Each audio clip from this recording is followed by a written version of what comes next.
The moment his daughter Danny appears, the man's hand snaps into the shape of a gun. Luckily, Grace arrives just in time, saving the brother and sister. Danny wants to go back to her father to see what happened, but Grace stops her. It's then that Danny truly understands. Her father's body has been taken over by the liquid Terminator, Tommy, and it's rapidly repairing itself. His next target is clearly Danny. In the blink of an eye, Tommy is in his true form and stands up again. Grace rushes the siblings away. Tommy leaps and charges right at them. Tommy and Grace clash in a brutal fight. As soon as she finds an opening, Grace slams Tommy onto a machine tool. Diego quickly activates the machine, temporarily trapping Tommy. The trio flees the factory and finds a truck to continue their escape, but Tommy has already commandeered a bulldozer and is in pursuit. At a highway interchange, Grace quickly maneuvers the truck, dodging Tommy. He pursues them relentlessly, smashing through a roadblock to keep up. Realizing this can't continue, Grace has Diego take the wheel. She climbs into the back of the truck's cargo area. Using a steel rebar, she launches an attack, but this only triggers Tommy's ability to split.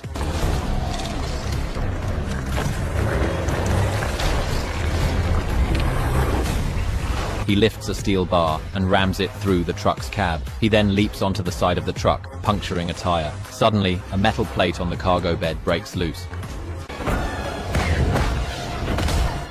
As bullets fly toward them, Moon Knight spreads his cloak wide, shielding Layla in his arms. With a graceful spin, he deflects the bullets right back, taking down the attackers one by one.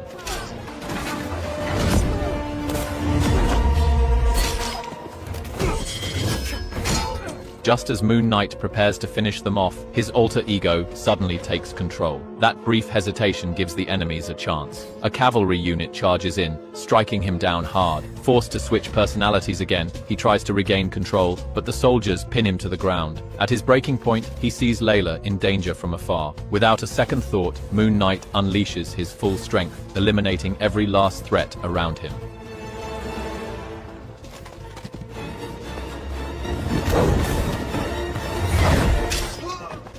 Under Khonshu's urgent command, they quickly flee the scene. To locate Amit's tomb, Moon Knight switches to another persona, decoding clues from a star map. On a sky chart shaped like a pentagram, he finds the coordinates they need. To confirm the exact position, Khonshu bends time itself, taking them back to the night when the stars first revealed the pattern. But breaking the divine order comes at a cost. Before Khonshu is imprisoned by the gods, Layla successfully pinpoints the location of Amit's tomb. I got it!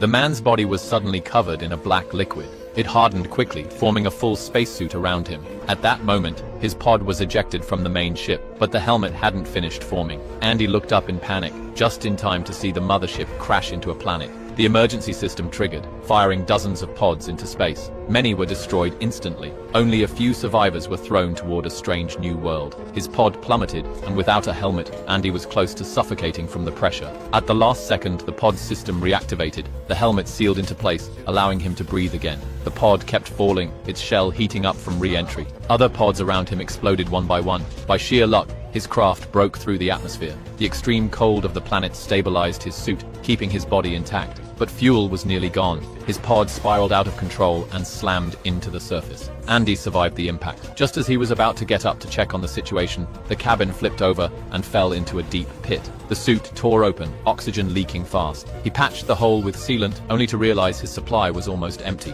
Crawling out of the wreckage, he looked up at the sky. A fiery streak blazed downward, the mothership breaking apart. Moments later, a massive shockwave ripped across the land, hurling Andy through the air.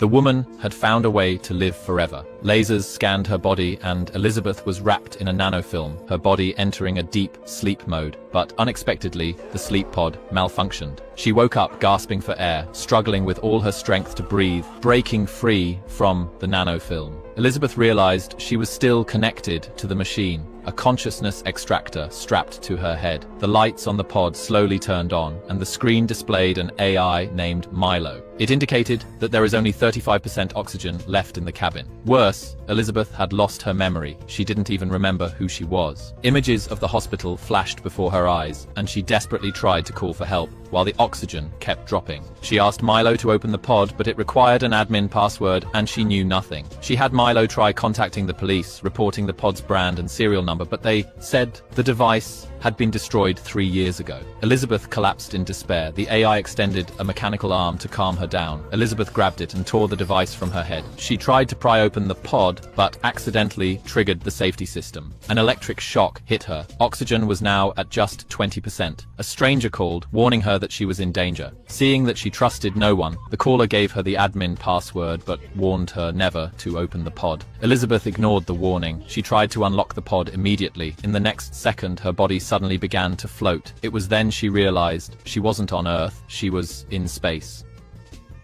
The man only used a few drops of eye drops, but it sent his girlfriend to the police station. Those drops were Amari's special formula, designed to pull people into a virtual world. She broke the rules and got caught. When her boss learned she could face 15 years, he offered her another choice: become a test subject in a virtual prison program. Amari had no way out. She strapped on the monitoring device, let the drops fall into her eyes, and she was pulled into a sealed room. The walls lit up with a digital screen, counting the days one by one. There was no hunger and no cold in this prison, but time was twisted. 1 minute in reality was equal to 1 year inside. 365 days of solitude was enough to break anyone. She forced herself to stay busy. She worked out, ran math problems, repeated facts from memory, trying to figure out why the drops caused seizures in her boyfriend. She talked to the air, trying to stay awake. Days crawled by. Finally, the counter reached 365. She thought freedom was near, but in an instant, the numbers reset to 0. Day 1 all over again. Amari broke down, pounding the walls, ripping at the screens in desperation. Then she found the loose end. Behind it was nothing but a thin sheet of plastic. She pushed through, only to discover she wasn't in a virtual world at all. She had been locked in a warehouse the entire time. Stacks of canned food filled the space. There were countless monitors. Her boss had been watching her every moment for an entire year.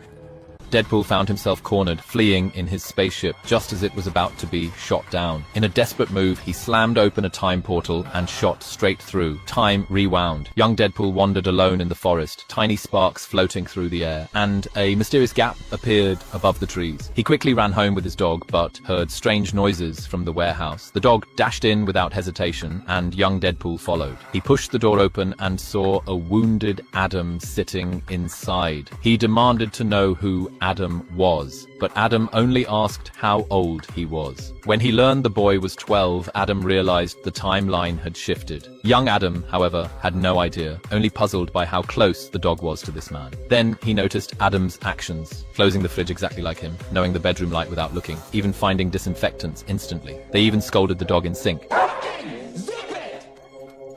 Now he was convinced the man before him was his future self. Time was running out. Adam took him to the forest, but no matter how he pressed the launch switch, the spaceship didn't appear. Adam's injuries had triggered a no-fly safety system, yet young Deadpool shared the same DNA. As he pressed the button, the spaceship slowly emerged, and the two of them rose into the sky together.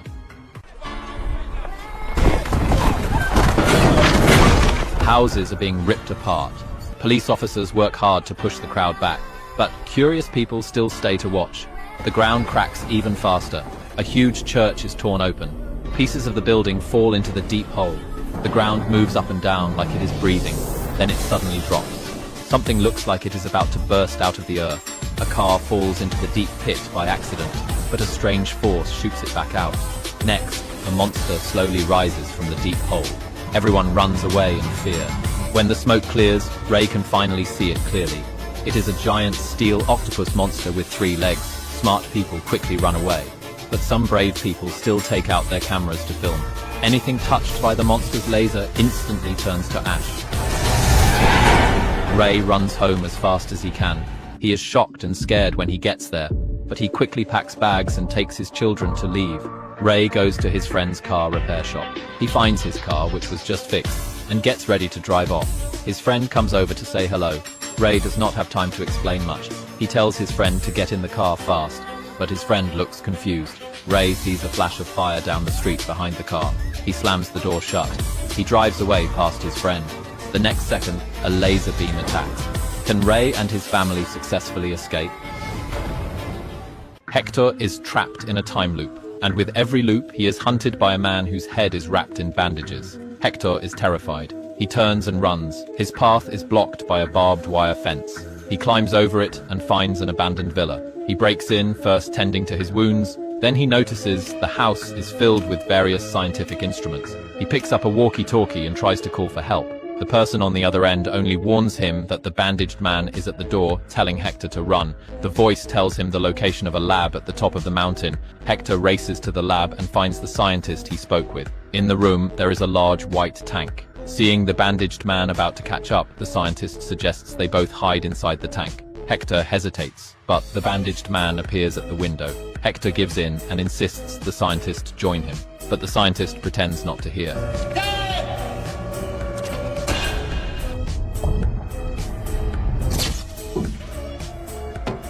Hector wakes up to find that it's morning. The scientist has no memory of the events that just occurred. Hector uses binoculars to look at his own house. There, surprisingly, was another version of himself. He drives home, determined to find out what's happening. Halfway there, he is rear-ended. The car crashes into a tree. His head begins to bleed. He takes the bandage off his arm and wraps it around his head. It is then that he realizes the bandaged man who was chasing him was actually himself. Deadpool simply picked up the glasses from the ground, switching into SHIELD agent mode. The next second, he transformed into Captain America, blocking the incoming punch. He even summoned a Hulk-like arm. At this moment, the game company employees were stunned. It turned out that Guy was just an NPC in the game. Even if a thrown grenade returned to his hand, a single sleep would reset everything perfectly. He put on the same shirt, walking the streets again. Attracted by a stylish female player, he was about to approach her when trouble struck. Guy, resurrected once more, adjusted his fixed blue shirt, and headed to work at the bank. People on the street wearing sunglasses were all real players. Those without sunglasses were NPCs. As usual, Guy waited for players to arrive at the bank. A group of burly men rushed in. Calmly, Guy lay on the floor, chatting with the security guard. Suddenly, he saw the female player from yesterday. His independent thought instantly awakened. He stood up, trying to sneak out, but a player robber tried to take him down, only to be defeated by Guy. He even grabbed the robber's sunglasses, and everything around him changed completely. Now, he was a player. Touching a medkit, his wounds healed instantly. He used the money in his account to buy himself a new pair of shoes. But the good times didn't last. The game company received reports about an NPC breaking the game's rules. The boss immediately sent someone in. Guy hid everywhere with no escape. He had no choice but to press the button on his shoe, launching into the sky. He grabbed a rope to survive. Seeing pursuers close behind, he pushed forward with all his strength. A man with high-level paralysis decided to implant an artificial intelligence chip stem into his body. With the stem's help, his bodily functions began to recover. Now, he could finally stand, even run with ease. He wanted to track down the criminals who had harmed him years ago. Watching surveillance footage, the stem locked onto key clues and even identified the suspect. He tracked the address to the criminal's house. While searching for evidence, the criminal suddenly returned. Gray was no match for him. At the critical moment, the stem suggested taking over. In the next second, the crisis was resolved. His body reacted with lightning speed, easily subduing the thug. After finding the next clue, Gray resumed pretending to be paralyzed. Following the lead to a local bar, he dropped the criminal's name, asking if anyone knew him. The crowd laughed, and a man stepped forward, pushed him into the restroom, and threw him to the floor, ready to interrogate. The stem blocked the pain, so Gray felt nothing. He asked the man, "Are you an accomplice?" The man laughed, and admitted he was. Gray let the stem take over again. Impossible moves and actions were executed effortlessly. The helpless thug had no choice but to reveal the mastermind's name. Just then, the stem warned Gray that, being away from the central system, it was being shut down remotely. Gray was about to return to paralysis, and the stem needed a hacker's help. He sprinted out, feeling his body's functions fade as the smart brain powered down. At the last second, he reached the hacker's doorstep. Reed climbs onto Galactus, attempting an attack. But Galactus simply grabs him and toys with him, violently stretching his body. Just then, Ben and Johnny fly in from above. They rescue Reed from the brink of death. Galactus uses the opportunity to locate a tall skyscraper. His target is the baby, Franklin. The nanny robot immediately activates the building's defense system, but it can't stop Galactus. He instantly destroys the building and pulls Franklin out. This small infant has the power to create and alter reality. Galactus covets the baby's power. In a moment of crisis, Sue, the mother, breaks free from the wreckage. Maternal instinct fuels her superpower. A massive force field accumulates around her body. It pushes Galactus back, step by step. Seeing this, the others immediately act. Johnny speeds to the temporal portal controller, ready to engage. Ben relentlessly smashes nearby stone pillars, clearing a path for Sue. Propelled by the immense force field, Galactus's body is uncontrollably pushed over the boundary line. Johnny instantly activates the portal. Reed flies in again, snatching the baby from Galactus's grasp. Just as everyone finally catches their breath, Galactus suddenly breaks free from the portal. In a moment of desperation, Johnny gathers all his power, ready to turn the tide, but Sue stops him. She then charges straight at Galactus. She slams him through the portal.